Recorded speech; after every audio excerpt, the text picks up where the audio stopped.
A Panama City man who's been living in the Ukraine throughout the war has written a book.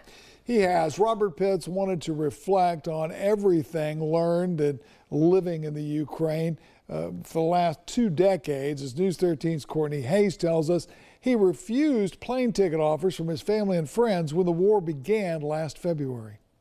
Robert Pitts graduated from Rutherford High School in 1973. He spent most of his adult life working for General Dynamics. But in 2003, he took a trip to Ukraine and met his wife. He decided to make Ukraine his new home. I very slowly just began to fall in love with the country here.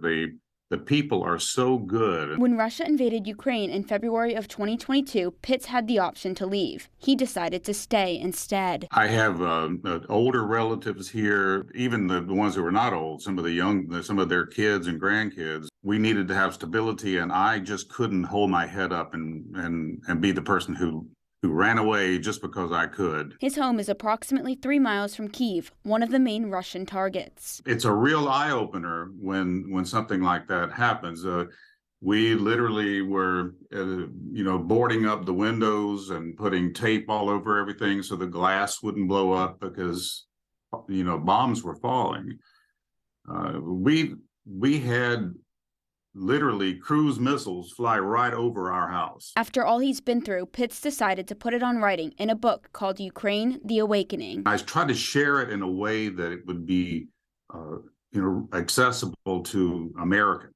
People from my hometown. I wanted people in my hometown to be able to read this and say, now I kind of understand a little bit more. One section of the book is devoted to interviews with people living through the war. Some of it's even kind of hard to take. I mean, there's everything in here from people who are like the heroes who went and drove cars through dodging bullets to deliver food. While fighting near his home has calmed down, Pitts says people still feel the pain of the war every day. Everybody we know has lost somebody. Everybody we know has somebody in their family who's fighting down there. Pitts and his wife still visit Panama City frequently, but for now, he says he belongs in Ukraine. In Panama City, Courtney Evans, News 13, Panhandle Strong.